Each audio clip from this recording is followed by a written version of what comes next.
bimardatillahi subhanahu wa ta'ala wa hidayatihi wa hidayatihi wa taufiqihi summa ila hadratin nabiyil mustafa Muhammadir Rasulillah sallallahu alaihi wasallam wa ala alihi wa ashabihi wa azwajihi wa ahli baitihi ajma'in summa ila jami'i syaikina wa asatidina wa mursyidina summa liwalidayna khususan li muallifi hadzal kitab al-Fatihah.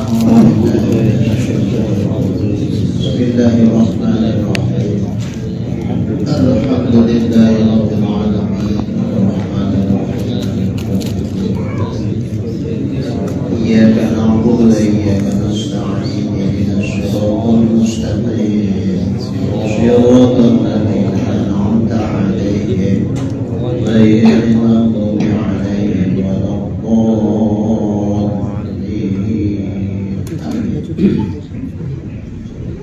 Alhamdulillahi rabbil alamin. Wassalatu wassalamu ala asyrafil anbiya'i wal mursalin wa ala alihi wa sahbihi ajma'in. Rabbi shrah li sadri wa yassir li amri wahlul 'uqdatam min lisani yafqahu qawli. Qala al-muallif rahimahullahu ta'ala wa la manfa'ana bi'ulumihi fid darain amin summa qala Allahumma hidayatan lis-shawab ya rabbal alamin. Yang mana? Dan kata musannif dan yang hak bahwasanya akal itu. Oh, di atas Ya. Dan yang hak bahwasanya akal itu tidak istiqlal dengan sesuatu pada asal. Maka kesimpulannya ada 3 mazhab, yaitu mazhab Asy'ariyah, mazhab pengikut Imam Asy'ari, bahwasanya hukum-hukum itu semuanya sabit dengan syarat. Baru ada hukum kalau ada Rasul yang diutus Allah kepada mereka. Sebelum ada Rasul berarti belum ada syarat. Kalau tidak ada syarat maka tiada sabit hukum. Itu menurut mazhab Asy'ariyah. Tetapi untuk berlaku hukum itu dengan syarat, ada syarat harus ada akal. Tetapi dengan syarat ada akal. Adapun syarat, datang Rasul menjelaskan hukum, tapi sama dia tak berlaku hukum itu karena akal tak ada. Nah, jadi akal di sini adalah syarat untuk berlakunya hukum syarat. Tapi tetap syarat takkan sabit hukumnya, manakala kalau belum ada Rasul. Nah, jadi tetap baru berlaku hukum apabila ada syarat. Berlaku hukum kalau ada Rasul diutus Allah kepada mereka. Wa ma kunna mu'adzibin hatta nab'atha rasulah. Kata Allah dalam Al-Quran, kami tidak akan mengazab satu kaum sehingga kami utus lebih dahulu seorang Rasul kepada mereka. Rasul yang menjelaskan mana hak, mana batin, mana agama yang benar, mana agama yang batin. Setelah kedatangan Rasul, umat tetap juga tidak mau mengikut. Nah, di situ baru berlaku hukum. Tapi kalau belum ada Rasul menjelaskan itu, maka hukum belum ada, hukum belum berlaku. Oleh karena itu mereka tak bisa dihukumi, ingkar kepada Allah karena belum ada Rasul yang diutus Allah buat mereka. Ini menurut mazhab Syafi'i. Lalu di mana posisi akal? Posisi akal hanya untuk memberlakukan syara itu setelah hukum syara itu berlaku. Setelah hukum itu berlaku dengan kedatangan syarat, untuk berlaku kepada pribadi-pribadi masing-masing orang disyaratkan dia harus ada akal. La dina liman la aqla. Tidak akan berlaku agama bagi orang yang tidak berakal. Ini menurut mazhab Syafi'i, itu pengikut Imam Asy'ari.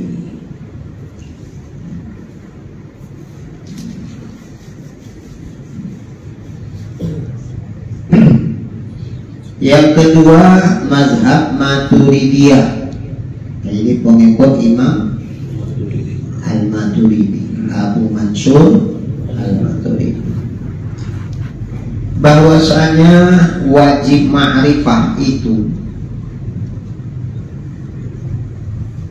sabit dengan akal. Bukan sekalian hukum, tapi tidak semua hukum. Beda lagi yang ketiga Mu'tazilah, bahwasanya hukum itu semua sabit dengan akal. Hukum apapun, ya hukum apapun, bukan menyangkut masalah akidah saja, bahkan masalah fikih. Seperti misalnya melakukan sebuah tindakan, itu akal ukurannya. Kalau baik kata akal berarti baguslah dia bikin. Kalau buruk kata akal dia buruk, jangan bikin. Jadi nggak hanya menyangkut soal akidah. Nah, kalau Maturidi, itu menyangkut sebahagian hukum saja, nggak semua hukum. Dan sesungguhnya telah engkau ketahui perbedaan antara pendapat Al-Maturidi wajib makrifah dengan akal dan pendapat Mu'tazilah sabitnya hukum-hukum dengan akal. Jadi kalau mazhab Maturidiyah memang dengan akal, tapi khusus untuk makrifah saja. Apa itu makrifah? Al-jazmul muwafiq lima indallah, suatu keyakinan yang putus, yang tidak ada keraguan tentang Allah. Hanya itu yang wajib atau berlakunya pakai akal. Tanpa ada Rasul diutus, maka manusia dengan akalnya sudah bisa makrifah kepada Allah, dalam artian berkeyakinan tentang Allah. Tapi khusus soal makrifah saja, soal keyakinan saja.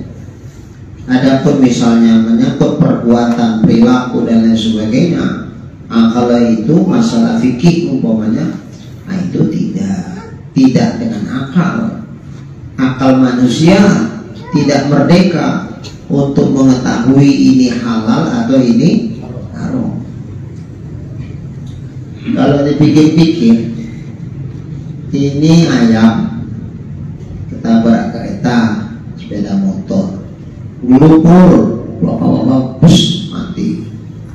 Ini ayam juga disembelih secara syar'i, gelupur-gelupur, mati juga. Sekilas umpama kita bubur ini, dibubur, dilepaskan semua bulu-bulunya, kemudian kita potong-potong, kemudian kita dekatkan keduanya, sekilas dalam pandangan mata ada beda? Tidak ada. Lalu dari mana akal bisa menentukan ini halal, ini haram? Dari mana? Tentu kan syarak menentukannya. Oh, ini karena tidak disembelih secara syar'i haram. Nah, ini kalau disembelih mencukupi syarat-syarat yang ditetapkan syariat berarti halal. Kan itu. Tapi Mu'tazilah bilang, semua hukum menyangkut halal haram semua lah pokoknya, bukan masalah makrifah saja, bukan masalah akidah saja, bukan masalah meyakinkan Allah saja.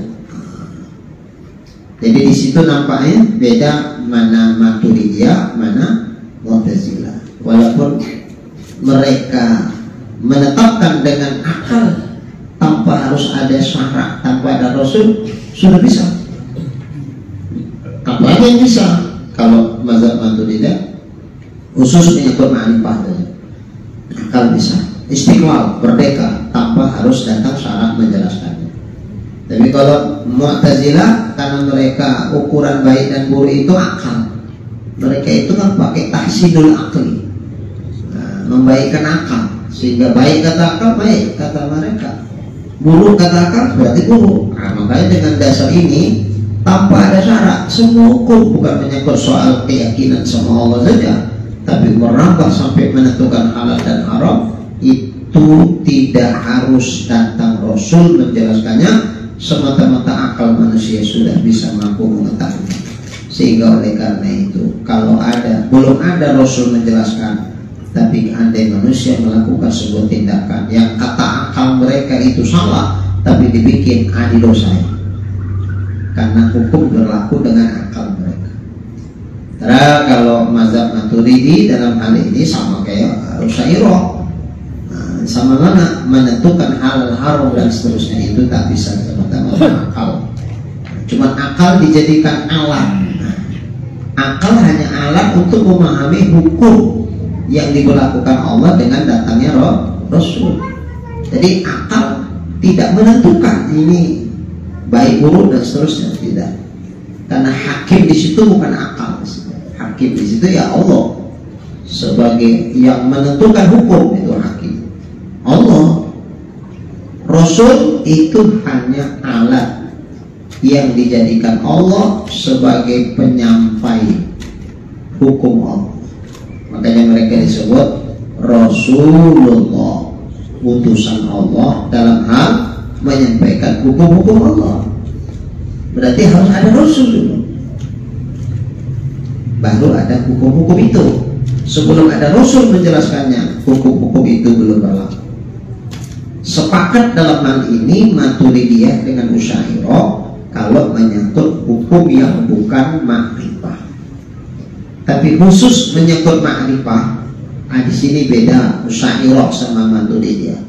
Kata Maturidiyah, tanpa ada Rasul, manusia sudah bisa ma'rifah kepada Allah. Khusus untuk ma'rifah, udah bisa dengan akalnya istiqlal, merdeka untuk meyakini siapa sang pencipta itu.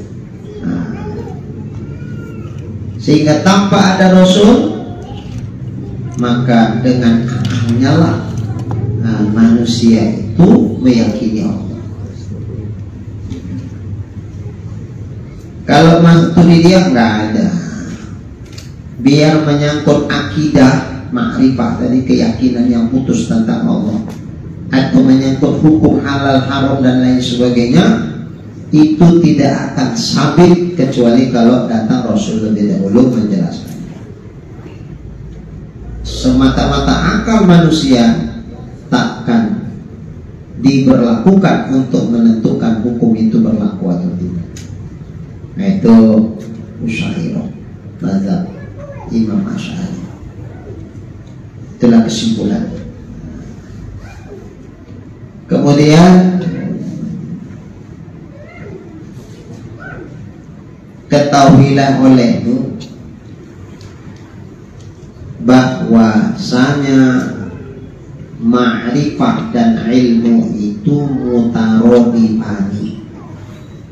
Mutarodif itu kalimatnya beda tapi maknanya sama. Kalau dalam bahasa Indonesia istilahnya sinonim, persamaan kata. Beda perkataannya tapi maksudnya sama, itu sinonim. Dalam bahasa Arab sinonim itu disebut mutarodif, karena dua mutarodifani. Ma'rifah itu ya ilmu, ilmu itu ya ma'rifah, maksudnya sama, cuma beda sebutan saja.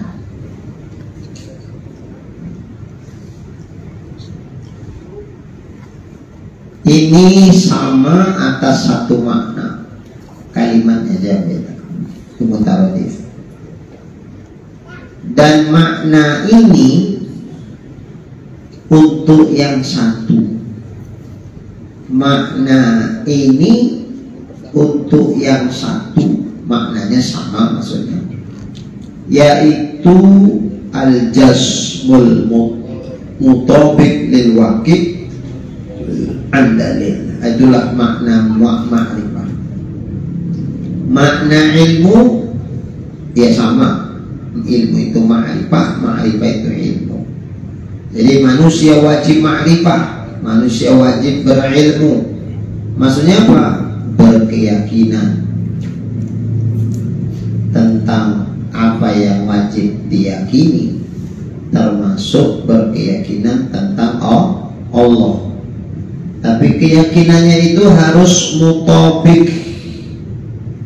Mutabik itu sesuai lil waqi' dengan yang sebenarnya. Ya kalau kita meyakinkan Allah tuh begini, bagian, ya memang bagian itulah Allah. Tak meleset sedikit. Kalau yang dia yakini tentang Allah meleset, berarti gak ma'rifah. Ini ma'rifah lawannya kafir. Ma'rifah di sini lawannya kafir. Maka ma'rifah dalam kajian tauhid berbeda dengan yang sering-sering kita dengar ma'rifatullah dalam kajian tasawuf. Tasawuf kriterianya beda lagi, walau ma'rifah juga sebutannya. Man arafa nafsahu faqad arafa rabbah. Siapa yang ma'rifah terhadap dirinya, maka dia akan ma'rifah kepada Allah. Nah, ini ma'rifah yang macam mana? Bukan ma'rifah dalam kajian tauhid itu ma'rifah dalam pandangan tasawuf. Siapa yang mengenal dirinya sebagai hamba yang punya sifat-sifat kemakhlukan, maka dia pasti akan mengenal Allah, pasti ma'rifah kepada Allah yang punya sifat-sifat ketuhanan. Karena Allah dan hamba itu mukhalafah lil hawadits. Nah, nanti ujung-ujungnya tafakkaru fil khalqi wa la tafakkaru fil khaliq. Fikir kamulah tentang ciptaan Allah. Ya siapa itu? Ya dirinya lah ciptaan Allah. Fikir. Wala tafakkaru fil khaliq. Jangan kamu pikir hakikat yang menciptakan dirimu. Fa innahu la tuhitu bihi fiqra. Fikirmu tak akan bisa meliputi hakikat Tuhan sang pencipta diri. Cukup mau mengenal Allah itu sebatas kita kenal diri kita. Kenal hakikat diri kita, pasti kenal hakikat Allah. Begitu karena Allah mukhalafah dengan diri kita. Dan itu aja. Memang diri kita kenapa? Oh, diri kita bertempat. Allah tidak bertempat. Nah, berarti Allah beda sama kita. Kalau kita bertempat, Allah tentu tidak bertempat karena Allah beda sama kita. Nah, kalau kita berawal, Allah beda sama kita, berarti Allah tidak berawal. Kalau kita berakhir, Allah beda sama kita, berarti Allah tidak berakhir. Ada gampang ya? Tinggal balik-balikin aja. Kalau kita hidup dengan udara, Allah beda sama kita, berarti Allah nggak butuh udara. Beda. Kalau kita hidup bernapas, kalau Tuhan karena beda sama kita nggak bernapas. Ada lawak-lawak, ada kan 95 tahun. Tuh atau apa resepnya, rahasianya kok bisa umur sampai 95 tahun? Oh, rahasianya gampang, jangan berhenti bernapas. Inilah. Jangan berhenti menafas. Kalau berhenti menafas mati lah. Nggak sampai ya. Pintar juga. Nah, itu kita makhluk. Kalau Allah karena beda sama kita, maka Allah tidak bernafas. Kenapa? Kita punya kanan, kita punya kiri. Allah beda sama kita, berarti Allah nggak punya kanan, nggak punya kiri. Kita punya depan, belakang, atas, bawah. Allah kan nggak sama kita, berarti Allah nggak punya depan, nggak punya belakang, nggak punya atas, nggak punya bawah. Udah, jadi gampang, sederhana aja, jangan ribet-ribet kali memahami. Baik. Jadi ma'rifah dalam pandangan tauhid di situ adalah al-jazm. Ma makna jazam? Jazam di situ maksudnya sebuah keyakinan yang putus, yang tidak ada sedikit pun keraguan. Makna putus di situ totalitas, nggak ada keraguan sedikit pun. 100%. Umpama 99,9% itu belum putus, itu belum jazam, itu masih ada keraguan sedikit 0,1 kafir. Karena lawan daripada ma'rifah kafir. Oh, ma'rifah dalam artian jazam sudah nggak ada ragunya, pas 100% keyakinannya, putus. Cuma tidak mutawabik lil waqi, keyakinannya tak sesuai dengan yang sebenarnya. Diyakininya Allah itu bertempat. Di mana tempat Allah? Ya di aras. Macam mana Allah di aras? Ya kayak kita di sini lah. Cuma kita duduk di karpetnya. Nah, kayak gitulah Allah duduk di aras. Oh iya. Berarti dia meyakini Allah bertempat. Macam mana makhluk bertempat? Ya. Nah, berarti jazam tapi tidak mutawabik.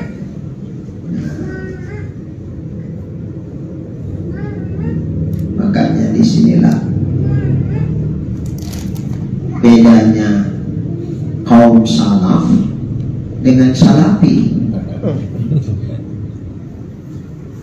Imam Malik bilang ketika memahamkan makna ayat mutasyabihan, yadullahi fawqa aydihim, tangan Allah di atas tangan mereka. Kata Imam Malik, kalau tangan pada makhluk ma'lumul lana, itu kita ketahui. Tangan pada makhluk ma'lumul lana, diketahui oleh kita. Ada apa? Kita tahu makna tangan kalau itu pada makhluk. Mana tangan? Ya ini tangan pada makhluk. Adapun tangan yang dimaksud Allah pada ayat ini, wallahu a'lam, hanya Allah yang tahu. Selamat. Menyerahkan bulat-bulat kepada Allah. Imam Malik tak bilang Allah bertangan, nggak ada, nggak ada. Tangan pada makhluk tuh maklumul lana, kita ketahui. Macam mana tangan pada makhluk? Ya macam mana kita tengok aja lah. Nih tangan kita begini, tangan monyet kayak gitu lah. Kalau tangan yang lain-lain, itu lah tangan itu. Tapi pada makhluk tahu kita. Adapun makna tangan pada ayat ini, ya. Di mana bedanya kaum salaf sama salaf? Bagaimana Imam Malik memahami ayat ini dengan salafi memahami? Adapun tangan pada ayat ini hanya Allah yang tahu. Nah, kalau orang salafi bilang, apakah Allah bertangan? Tangan. Kok berani-berani kau bilang Allah bertangan? Allah yang bilang kok, bukan aku, ya Allah tuh Pak. Nah, berarti Allah bertangan? Bertangan. Mujassimah kan? Cuma mana tangan Allah tuh Ya Allah lah yang tahu semana tangan dia, kita tak tahu. Tapi tetap mereka meyakinkan Allah bertangan. Nampak bedanya? Iya. Kalau Imam Malik nggak bilang Allah bertangan, tangan yang dimaksud Allah pada ayat ini, kita nggak tahu. Itu Allah. Kalau mereka bilang Allah bertangan, Allah yang bilang di ayat ini itu. Cuman macam mana tangan Allah itu nggak sama kayak tangan makhluk. Nampak bedanya? Imam Malik tidak memaknai tangan di situ. Apa kalau bertangan? Imam Malik nggak mengomentari itu. Tangan yang dimaksud Allah pada ayat ini Allah yang tahu. Imam Malik nggak bilang Allah punya tangan. Cuma kayak mana tangan tuh Allah yang tahu. Enggak itu. Yang dimaksud oleh Allah pada ayat ini tentang tangan Allah yang tahu. Kalau Salafi bilang Allah bertangan, kok tahu Pak? Allah sendiri bilang ya Allah, tangan Allah, tapi tangan. Cuman macam mana tangan Allah tuh yang pasti tidak sama kayak tangan makhluk. Cuman tangan Allah tuh Allah lah yang tahu. Tapi yang pasti orang tuh bilang Allah tangan. Beda, kenapa bedanya ya? Jadi kalau begitu samakah kaum salaf dengan salafi? Beda lah, enggak sama. Cuman mereka mengklaim mereka pengikut kaum salaf. Maka ya di situ salafi, kakinya itu menisbahkan mereka pengikut ulama salaf. Ar-Rahmanu 'alal 'arsy istawa. Allah yang bersifat Rahman di atas aras istiwa. Kata Imam Malik, istiwa pada makhluk ya maklumul lana, kita tahu. Macam mana maksud istiwa kalau makhluk? Istiqrar, menetap berada. Kita berada. Istiwa di makhluk itu ya kayak kita duduk begini, itu istiwa. Tapi pada makhluk. Adapun istiwa pada ayat ini Allah lah yang tahu. Kita nggak tahu. Apakah Imam Malik memahamkan makna istiwa? Tidak. Allah diserahkan. Nah beda salafi. Kata salafi Allah itu berada di arsy. Allah berada di arsy. Siapa yang bilang? Allah sendiri. Ar-Rahmanu 'alal 'arsy istawa. Allah di atas aras istiwa, berada, istiqrar. Kalau Imam Malik bilang istiqrar itu bagi makhluk yang ini, tapi istiwa pada ayat ini Allah yang tahu. Kalau mereka mengatakan Allah itu istiwa, makna istiwa apa? Berada. Cuman macam mana yang dimaksud berada Allah pada aras itu berbeda dengan beradanya makhluk. Jadi makna berada itu hanya Allah yang tahu. Tapi tetap mereka meyakini Allah itu berada di aras. Cuman keberadaannya, itu Allah yang tahu. Kalau Imam Malik, apa makna istiwa di situ? Allah yang tahu. Kalau pada makhluk makna istiwa, ya kita tahu kayak gini lah. Tapi istiwa pada ayat itu Allah yang tahu. Nampak bedanya? Memahami ayat mutasyabihat. Jadi kalau salafi mereka menisbahkan diri mereka pengikut salaf, salaf aja nggak gitu memahaminya. Baik. Jadi keyakinan putus sekalipun nggak ada keraguan, tapi kalau tidak mutabik lil waqi, tak sesuai dengan yang sebenarnya, ya masih kafir juga, masih kafir. Yakin dia Tuhan itu satu tapi tiga, tiga tapi satu. Oh, dipenggal pun lehernya nggak berubah aku, keyakinanku segitulah memang yang betul tuh. Berarti kan sudah jazam ya. Tapi sesuaikah yang diyakini pada diri Allah? Enggak. Nah, kalau nggak sesuai berarti mereka masih kafir, belum ma'rifah. Syarat ma'rifah nggak cukup sama mereka.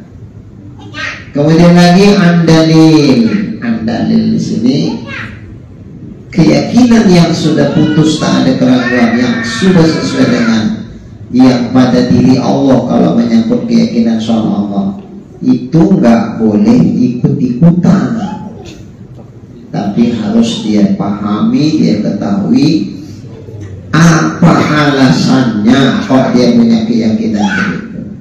Alasan itulah yang disebut dengan dalil atau argumentasi.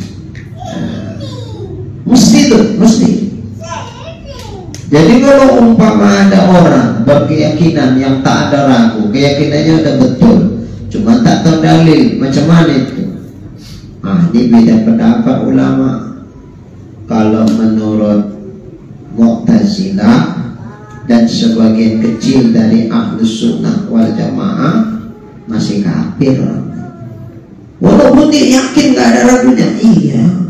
Walaupun keyakinannya betul, tetap kafir kalau tak tahu dalil.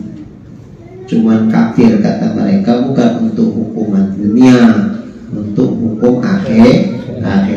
Adapun di dunia, karena mereka bersyahadat juga, ya kayak Nabi memperlakukan mereka di dunia lah. Soal tak tahu dalil itu ya urusan Tuhan nanti di akhirat. Tapi yang pasti di dunia mereka diberlakukan hukum Islam, karena mereka punya keyakinan, nggak ada ragu, keyakinannya udah betul. Soal tak tahu dalil, mereka di akhirat dihukumkan kafir, sehingga nanti mereka masuk neraka kekal selama-lamanya. Walaupun di dunia diberlakukan kepada mereka hukum Islam, seperti kalau nikahnya sah, kalau nyembelih, sembelihannya boleh kita makan, jadi wali, akadnya sah. Kenapa? Karena mereka diberlakukan hukum Islam. Cuman kalau mati tak juga tahu dalil, nanti di akhirat mereka masuk neraka dan kekal selamanya. Oh, takut juga enggak baik. Itu kata siapa? Mu'tazilah plus ditambah minoritas mazhab Ahlus Sunnah wal Jamaah. Adapun mayoritas Ahlus Sunnah wal Jamaah, apa mayoritas? Sebagian besar jumhur ulama Ahlus Sunnah wal Jamaah, selama dia tidak ada ragu sikit pun berarti yakin, selama keyakinannya udah betul, maka sah imannya untuk hukum dunia dan juga untuk hukum akhirat. Sehingga di dunia dia melakukan la ilaha illallah, nanti di akhirat pun yang masuk surga, nggak kekal di neraka. Kalaupun singgah di neraka, ya seukuran dosanya lah. Habis masa hukuman berdasarkan dosanya, ya masuk surga. Kenapa? Karena imannya sah. Cuman karena tak tahu dalil, dia berdosa, nggak mau belajar, memikirkan dalil, tapi tak sampai kafir. Walaupun dunia akhirat tidak sampai kafir. Lalu apa namanya ini? Durhaka dia sama Allah karena nggak menggunakan akalnya berpikir mencari dalil, maka ini disebut namanya mukmin asin, orang beriman tapi maksiat. Karena dia nggak mau belajar dalil, sementara dia ahliyatun nazar, orang yang mampu meneliti dalil. Taklah kalau dongok kali, apa di sini bilang tak bodoh kali apa? Oh goblok ya. Kalau sama orang tom ditembung dibilangnya dongok ya. Nah, bonak sini. Apa itu? Parah betul. IQ-nya jongkok kata orang. Parah kali. Kayak idiot gitulah. Berkeringat dingin orang ngajarinya, nggak paham juga. Entahlah kalau kayak gitu. La yukallifullahu nafsan illa wus'aha. Dia enggak, tapi memang nggak mampu dia memikirkan dalil itu. Awak udah jelaskan sejelas-jelasnya. Jelas memang, tapi dia awak, dia tak jelas juga. Udahlah kalau gitu. Dimaafkan Allah berdasarkan kemampuan. Memang tak mampu tapi kalau mampunya sebetulnya cuman males aja, sibuk nyari duit aja. Dari mulai pagi bangun di kepalanya duit, sampai mau tidur lagi masih duit juga, sampai nggak bisa tidur pun duit juga di kepala, sehingga nggak pernah terpikir dia tentang dalil nih. Ini berdosa kalau dia mati begitu kondisinya, nggak mau belajar dalil, walaupun imannya sah, berlaku di dunia sampai ke akhirat. Kata siapa itu? Jumhur ulama ahlus sunnah wal jamaah. Baik, jadi jazam di situ artinya jazam atau i'tiqad yang sesuai bagi yang terjadi.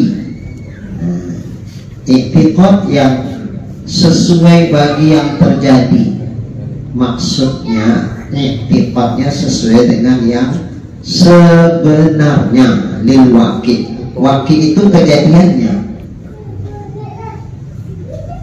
diyakininya Allah itu maha melihat. Ya memang iya, Allah itu kan yang sebenarnya maha melihat. Berarti keyakinannya betul ya? Betul. Allah maha berkuasa. Ya memang Allah maha kuasa, diyakininya Allah itu berkuasa. Berarti keyakinannya mutabik lil waqi, sesuai dengan yang sunnah. Allah memang maha kuasa, tapi untuk yang satu ini kecuali nggak kuasa tuh. Itu cocok dengan yang sebenarnya. Enggak, kalau itu kafir. Begitu. Kalau itu kafir. Apa kalau maha kuasa? Iya. Tapi ada satu yang nggak kuasa Tuhan. Apa itu? Ngangkat bumi gitu. Apa nggak payah itu ngangkat bumi? Nggak kuasa kan Tuhan ngangkat bumi. Berarti tak sesuai dengan yang kafir. Cuman kalau pertanyaannya jebak-jebak, hati-hati jangan mau kita kejebak. Apakah Allah maha kuasa? Kuasa. Apakah kuasa Allah menjadikan satu makhluknya tapi dia tak sanggup ngangkatnya?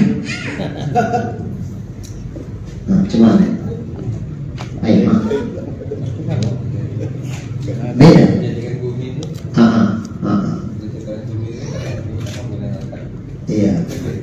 Iya mirip. Kalau tadi apakah kuasa Allah mengangkat bumi? Itu dia. Bumi udah ada, kuasa nggak ngangkatnya? Nggak kuasa katanya, itu kafir. Ini kan apakah Allah kuasa menjadikan? Menjadikan ini belum ada. Kuasakah Allah menjadikan sesuatu tapi tak kuasa pula dia ngangkatnya? Maksudnya belum ada, sesuatu itu belum ada. Kuasakah dia menjadikannya tapi tak sanggup dia ngangkatnya. Gimana? Syukur.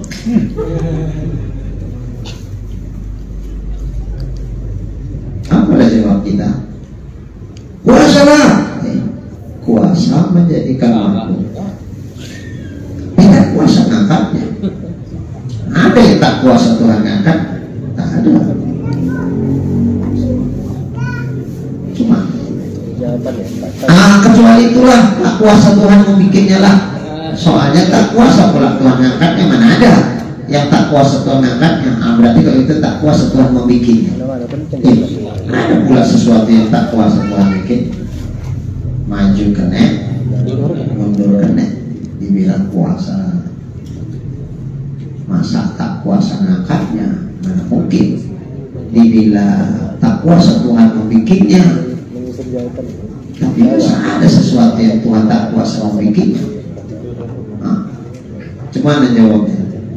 Nah, kita bilang begini, tak kuasa Tuhan mengangkat sesuatu itu mustahil bagi Allah. Allah menjadikan sesuatu takluk kekuasaan Allah itu kepada sesuatu yang mungkin, bukan kepada sesuatu yang mustahil. Menjadikan sesuatu yang tak sanggup dia mengangkatnya itu hal mustahil. Bukan soal kuasa atau tak kuasa, itu sesuatu hal yang mustahil. Kalau dia mustahil, yang mustahil itu sampai kapanpun tidak akan terjadi. Bukan tak kuasa Tuhan menjadikannya, memang tak akan pernah terjadi. Karena makna mustahil itu tidak diterima akal adanya, berarti dia tidak ada.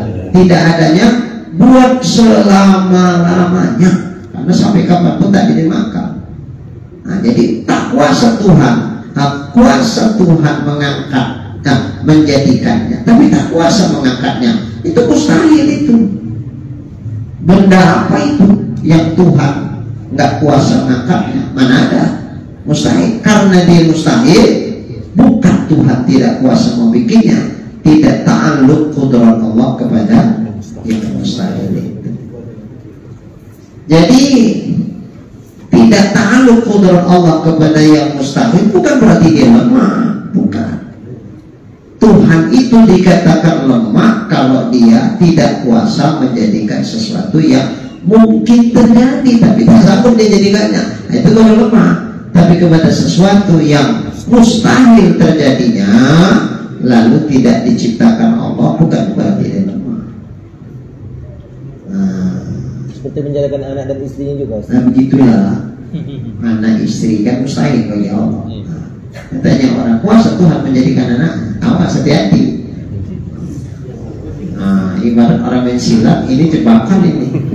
Langkah kaki kita sifatnya tumpang amat. Jebakan hati-hati. Apa orang bilang jebakan Batman? Jangan cepat-cepat dijawab. Pertanyaan saudara salah, ku jawab pun pasti salah. Di mana salahnya pertanyaan aku? Anak bagi Allah itu mustahil. Tuhan kekuasaannya tidak terkait dengan menjadikan hal yang mustahil. Makanya kalau aku jawab kuasa, pasti salah aku. Di mana letak salahku? Berarti anak bagi Allah itu hal yang mungkin terjadi. Padahal anak bagi Allah itu hal yang mustahil. Tapi karena kuasa dia aku jawab, tentu mungkin terjadinya. Berarti berubahlah hakikat mustahil punya anak menjadi mungkin punya anak. Itu bertentangan sama hukum akal. Hukum akal sudah punya patok-patoknya, punya rel-relnya. Nggak boleh dia mau pindah rel. Kereta api boleh pindah rel. Jadi kalau hukum akal tak boleh pindah rel. Nggak pindah rel gimana? Tabrakan tadi ya. Jadi kalau ini rel tak boleh pindah. Kalau mustahil sampai kapanpun mustahil, tak akan berubah jadi mungkin.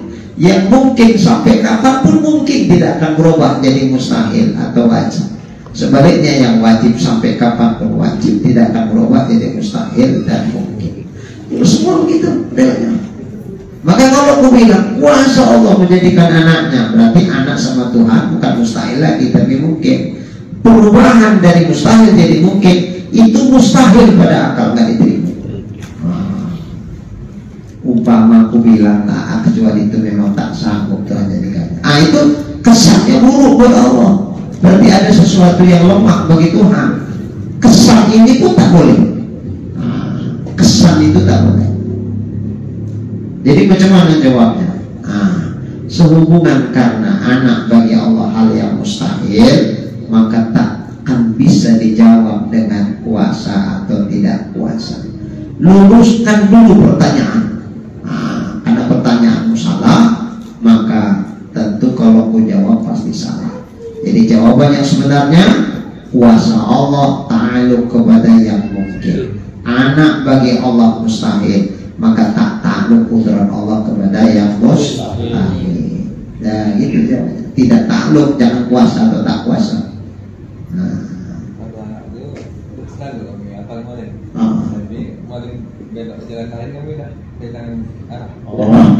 Dah tahu jawaban itu tadi. Sama itu ya. Iya, itu juga itu. Makanya iblis kan pernah datang kepada Nabi Idris alaihissalam. Atau Nabi Idris lagi jahit baju jubah. Iblis jelma jadi manusia. Apa kata Idris? Wahai Idris, apakah kuasa Allah memasukkan bumi ke dalam lubang jarum itu? Kuasakah Allah memasukkan bumi ke dalam telur? Telur itu ditanya. Bayangan kita kan bumi ini besar, telur itu kecil. Masa pula yang besar masuk kayak kecil? Mungkin. Nabi Idris tidak menjawab mungkin dan tidak mungkin. Apa kata? Jangankan telur, ke lubang jarum ini pun kuasa Allah jadikan. Cucuk yang mati, cus. Maka Idris mati buta saja. Coba. Kenapa? Ini cakap Nabi Idris ini kan seorang Rasul ya. Cemana arah cakap Nabi Idris? Selangkah masuk ke telur aja pun kayaknya susah diterima akal. Ini masuk ke lubang jarum pun kuasa Allah membikinnya. Ini cuma aneh. Maka diluruskan sama Imam Asy'ari. Kata Imam Asy'ari, kalau telur macam mana adanya, bumi begitu juga macam mana adanya. Telur kecil, bumi itu besar, itu mustahil yang besar masuk kepada yang kecil. Tidak ta'aluk kudrat Allah ke situ. Lalu kalau tak ta'aluk kudrat Allah ke situ, kenapa Nabi Idris bilang jangankan ke telur ini ke lubang jarum pun kuasa Tuhan? Cuma itu maksudnya. Maksudnya begini. Kalau bumi dikecilkan lebih kecil dari lubang jarum, mengecilkan bumi lebih kecil dari lubang jarum, kuasa apa? Kuasa. Kemudian setelah dia lebih kecil dari lubang jarum masuk, bisa nggak? Bisa. Atau lubang jarum ini dibesarkan Allah lebih besar daripada bumi, sehingga bisa masuk nggak bumi ke dalamnya? Bisa. Kuasa nggak Allah membesarkan lubang jarum itu lebih besar dari bumi? Kuasa. Nah, kalau itu maksudnya, iya betul. Yang dimaksud Nabi Idris itu. Salah satu itu. Mengecilkan bumi lebih kecil dari lubang jarum, atau membesarkan lubang jarum lebih besar dari bumi. Itu maksud Nabi Idris. Tapi kenapa Nabi Idris nggak menjelaskan begitu sama Iblis? Iblis bertanya bukan karena tak tahu. Iblis itu bertanya karena untuk menimbulkan keraguan-raguan. Kalau macam Syukri dapatnya ini bingung deh. Coba nanya ini, jangan-jangan tanggal bulan iman kuat ada begitu kan? Iya, memang itulah ada iblis tuh. Makanya Syukri kalau nilai Mu'alim kayak mana nya Mu'alim? Udah tanggalnya imanku tidak. Itu memang begitu pertanyaan setan tuh, Pak, ragu. Iya. Karena setan itu kan alladzi yuwaswisu fi sudurin nas, mewas-waskan saja sehingga awak jadi bingung bikinnya. Akal awak yang cerdas pun jadi kaku begini, jongkok aja akal awak. Capek deh kan berpikir. Udah gitu baru dibisikkan gini. Kalau kayak gitu tanggal yang Pak Syukri katanya, Aiman matilah. Itu terus. Padahal memang itu yang dibikin iblis tuh. Tapi ke Nabi Idris tak lepas. Tak ragu Nabi Idris. Tegas saja dia jawabnya. Jangankan nih, kalau mau jawab kalau puasa tujuannya. Cuman dia datangnya dalam wujud manusia. Kalau sama kita nggak ada wujud manusia, cuman hanya cobanya gitu ya. Jadi karena iblis itu datang mempertanyakan itu bukan karena bertanya karena tak tahu ingin tahu, tapi karena untuk menimbulkan keraguan-raguan. Itu nggak perlu dijelaskan. Buang energi awak jelaskannya, maka main patah-patah aja. Nah, itu kan dipatah-patahkan aja. Makanya Pak Syukri pun gitu. Kok datang setan membisik-bisik, patah-patahkan aja. Setan, kau pikir aku bisa kau gelincirkan? Insya Allah dengan beliau letakkan bisa. Udah ngaji tahu ya aku yuk. Nggak ada setan itu semuanya. Asal datang setan habis. A'udzubillahi minasyaitonirrajim. Ya Allah, lindungi aku daripada tipu daya setan. Udah gitu aja. Habis itu udah biarkan. Jangan diikutkan perasaan di dalam tuh. Nanti diikutkan lagi, kono lagi. Abaikan. Cari kegiatan lain. Jangan diikutkan perasaan. Udah Pak Syukri. Tapi sejak bulan yang lalu sampai sekarang Mu'alim hitung biasanya sampai 5 kali 7 kali ya. Dalam hati Mu'alim berarti udah tenang ini Pak Syukri ini, nggak ada masalah. Alhamdulillah. Baik.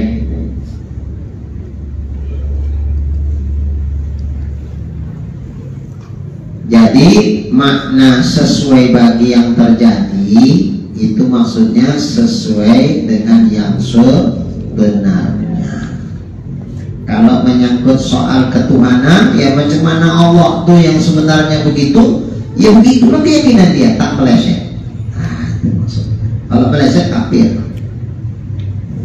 Makanya harus belajarlah kita macam mana sebenarnya keyakinan kita yang betul tentang Allah.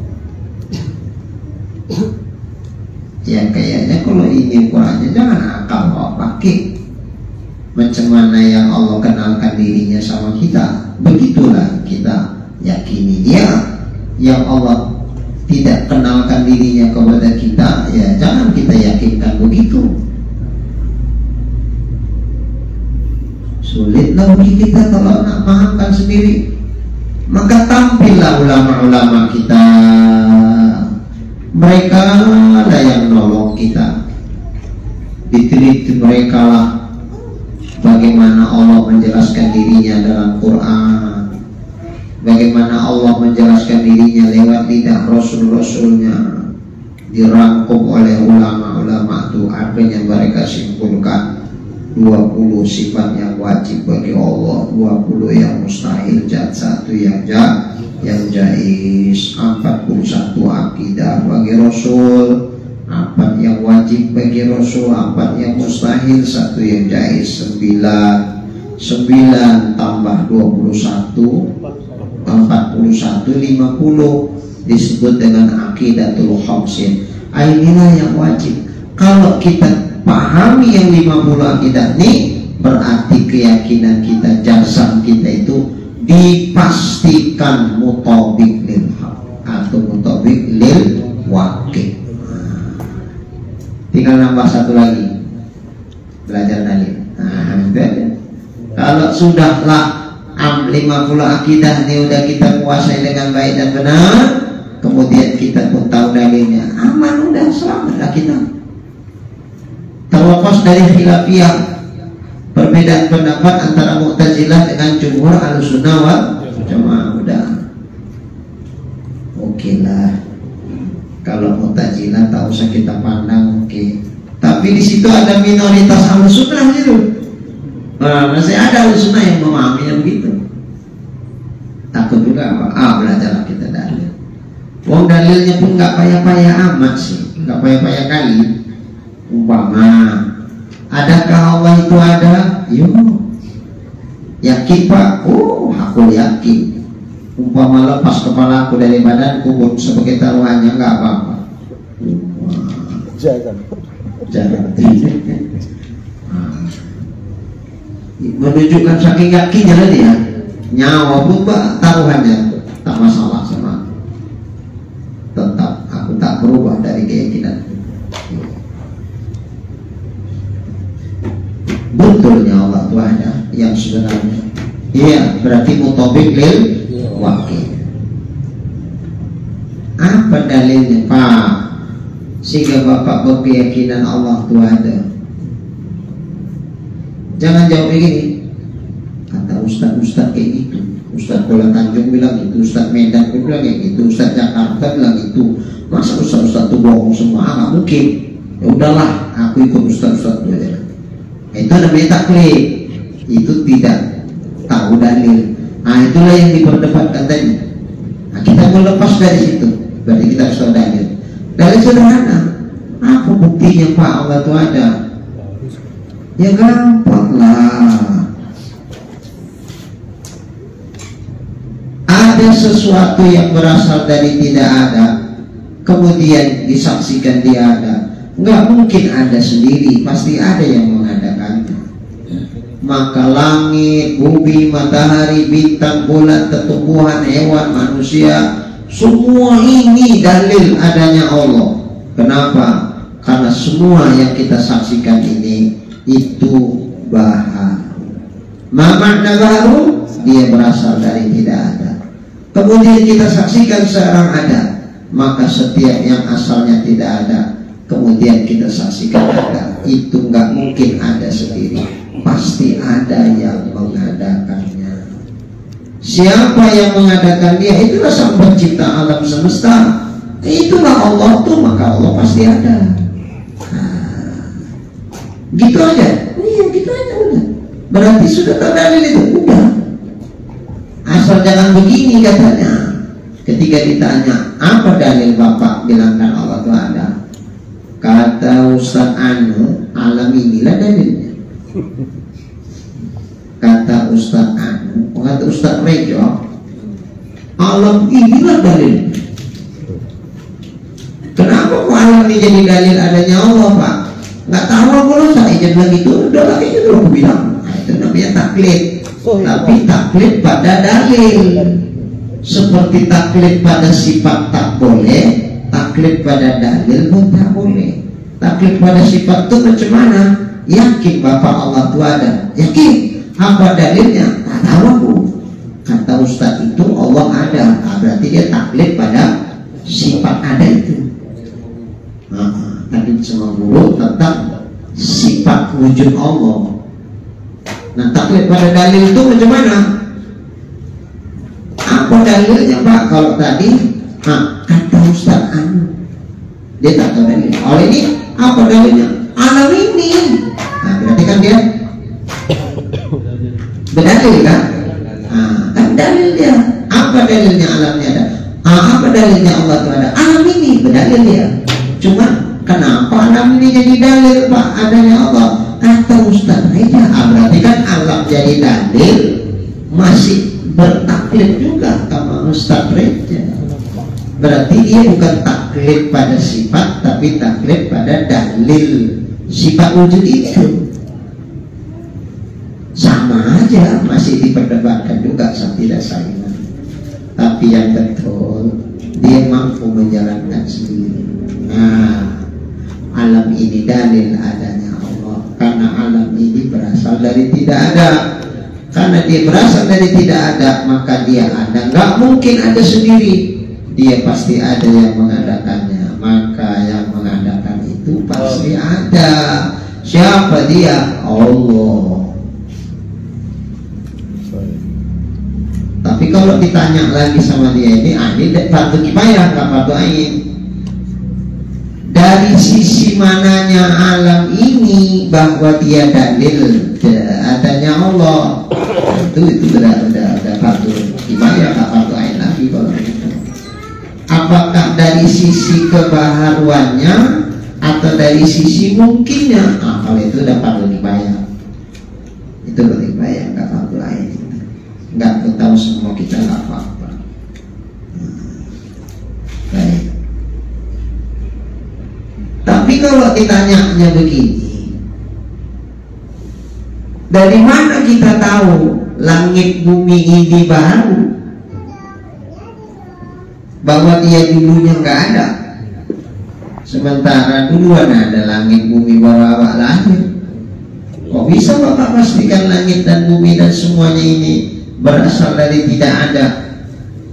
Tara Bapak aja lahir tahun berapa, langit dan bumi aja sudah Bapak lahir udah ada. Kok pandai-pandai Bapak bilang langit dan bumi berasal dari tak ada? Apa jawab kita? Nggak tahu lah, pokoknya kata Ustaz Budi. Nah, taklid lagi. Taklid lagi. Nah, jadi jawabannya begini. Membuktikan langit dan bumi selalu semua ini berasal dari tidak ada. Walaupun kapan dia ada nyawa tak tahu, karena dulu dia ada baru awal. Kita lihat aja ciri-cirinya. Ciri-ciri pada alam ini menunjukkan kebaharuannya. Dia memiliki sifat yang berubah-ubah. Setiap yang punya sifat berubah-ubah pasti dia bahagia. Kemudian alam ini kita saksikan dia punya sifat gerak dan diam. Gerak atau diam itu ciri-ciri sifat baru. Maka yang bersifat dengan sifat baru pasti zatnya pun baru. Coba kita tengok langit itu. Ada nggak berubah-ubah? Berubah, kadang gerak dan diam. Setiap yang berubah menunjukkan dia berasal dari tidak ada. Kalau dia berasal dari tidak ada, maka untuk dia bisa menjadi ada, dipastikan ada sang pencipta diri. Maka Allah sang pencipta pasti ada. Jangan begini. Dulu ada kawan-kawan kita kan dakwah ke Tanah Karo, belum punya agama, orang masih pakai model yakin-yakin degu gancang aja. Kristen pun enggak. Jadi didakwai orang pula, Pak, Tuhan itu sang pencipta alam semesta, namanya Allah Subhanahu wa ta'ala. Maka kita wajib yakin ada sang pencipta itu. Apa kata orang? Mana pula alam diciptakan oleh Allah? Belum lahir nenek moyangku alam sudah ada. Apa buktinya kalau alam ini dia tidak ada kemudian diadakan sama Allah? Awak bingung ya. Terakhir terus tengok-tengok itulah makanya dakwah tanggung-tanggung ini ada ya. Mana pula alam ini dijadikan Allah? Belum lahir nenek moyangku alam sudah ada. Di mana kita tahu kalau ini dulu nggak ada kemudian diadakan sama Allah? Kita pun kalau tanggung-tanggung ilmunya pun setengokan juga lah ya, mau tahu boleh jawabkan. Nah, jadi jawabnya tadi itu membuktikan Pak bahwa alam ini berasal dari tidak ada kemudian diadakan Allah baru ada. Alam ini punya sifat yang berubah-ubah. Setiap yang berubah-ubah menunjukkan dia berasal dari tidak ada. Yang pasti pasti berubah itu kalau tidak gerak diam. Ada benda tak bergerak tak diam? Mana ada? Atau gerak dan diam pada saat yang bersamaan? Mana ada, mustahil. Maka kalau tidak gerak pasti diam. Kalau tidak diam pasti bergerak. Itu salah satunya pasti. Nah, alam ini, ada nggak salah satunya itu? Pasti ada. Berarti kalau itu alam ini baru, karena punya sifat-sifat baru. Setiap yang bersifat baru pasti zatnya baru. Mustahil zatnya qadim sifatnya baru, mustahil. Atau sifatnya qadim zatnya baru, mustahil juga itu. Yang sifatnya qadim zatnya pasti qadim. Yang sifatnya baru pasti zatnya baru. Ini sifatnya baru, gerak atau diam, pasti zatnya baru. Begitu cara jawabnya. Baik, kita teruskan. Maka keluar dengan jazam itu 3 zon, syak, waham. Apa itu zon? Lebih kuat percayanya dari tidaknya. Yakin Pak, Allah itu ada 90%. 10%-nya belum percaya, kafir. Itu namanya zon. Syak 50-50, yakin Pak Allah itu ada 50% ya, tapi 50 aku masih bertanya-tanya, iyonya Tuhan ada. Berarti 50-50, itu syak namanya. Waham, kalau waham lebih banyak tak percayanya daripada percayanya. Yakin Allah itu ada 25% ya, 70% enggak. Itu waham namanya. Jadi waham, syak, zon, kafir. Kalau menyangkut soal akidah, soal keyakinan. Dan keluar dengan mutobik, sesuai dengan yang sebenarnya. Yang tidak mutobik, yang tak sesuai dengan sebenarnya. Apa contoh? Seperti jazam Nasoro, jazamnya, keyakinannya orang Nasrani yang mereka meyakini dengan 3 Tuhan. 3 Tuhan adalah apa? Ana, Ruhul Kudus, ada bilang undangannya 3 nih, tapi sebetulnya satu itu ya sebetulnya 3. Jadi kalau 1 itu 3 itu 1. Kalau wafat 1, wafat 3 deh. Iyalah, 3 itu 1. 1 itu ya sebetulnya 3. Tapi kita bilang kayak gitu, belum paham itu pertanyaannya. Kalau kita tadi enggak begitu maksudnya. Baik. Jadi keyakinan mereka mengatakan Tuhan 3. Trinitas ya, Trinitas. Ada lagi Trimurti. Ini Trinitas. Trimurti. 3 Tuhan juga itu. Sang pencipta alam, sang pemelihara alam, sang perusaha alam. Perusaha. Ada yang bisanya cuma nyipta saja, dia nggak mau tahu mau rusak nggak rusak, apa itu nggak selesai tugasmu. Ada yang memelihara saja, jangan sampai rusak. Ada yang merusak dan jadi 3.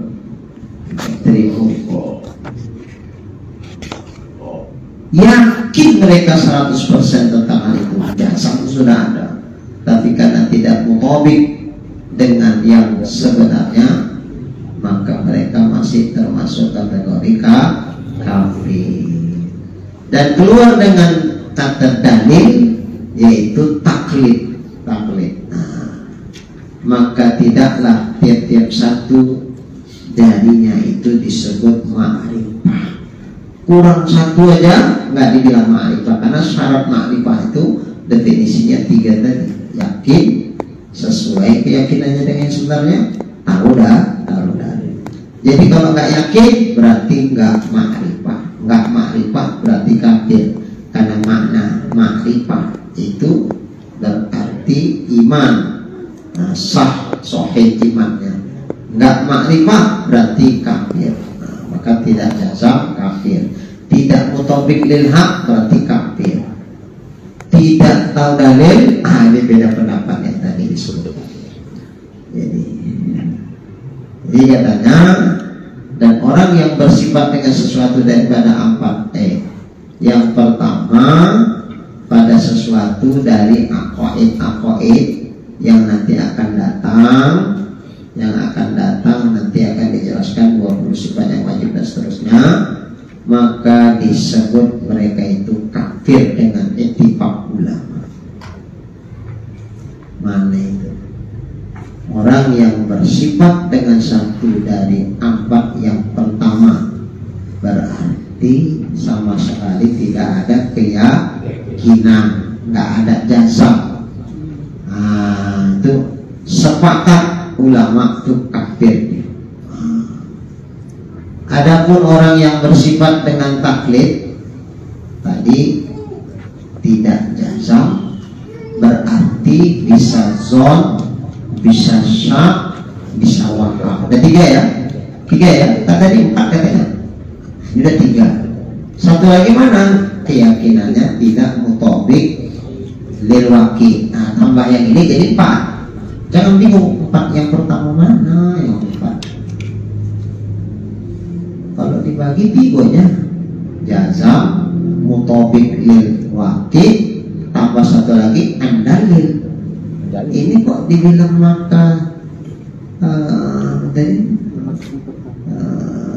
dan orang yang bersifat dengan sesuatu daripada 4 yang pertama. Mana pula 4? Semuanya ini. Oh, rupanya yang 4 itu tidak jazam. Tidak jazam itu 3. Zon, syak, waqaf. Nah, 3 udah. Satu lagi mana? Baru tidak mutobik kepada yang waqi. Kembali di 1 jadi 4. Itu maksudnya. Nah, yang 4 nih kafir nggak? Kafir. Zon kafir, syak kafir, waqaf kafir. Kenapa? Karena tidak jazam.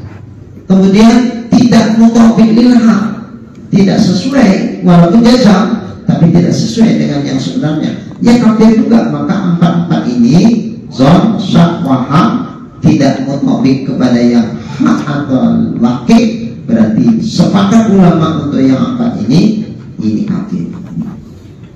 Nah, lalu yang nggak sepakat yang mana? Yang nggak sepakat untuk yang andalil.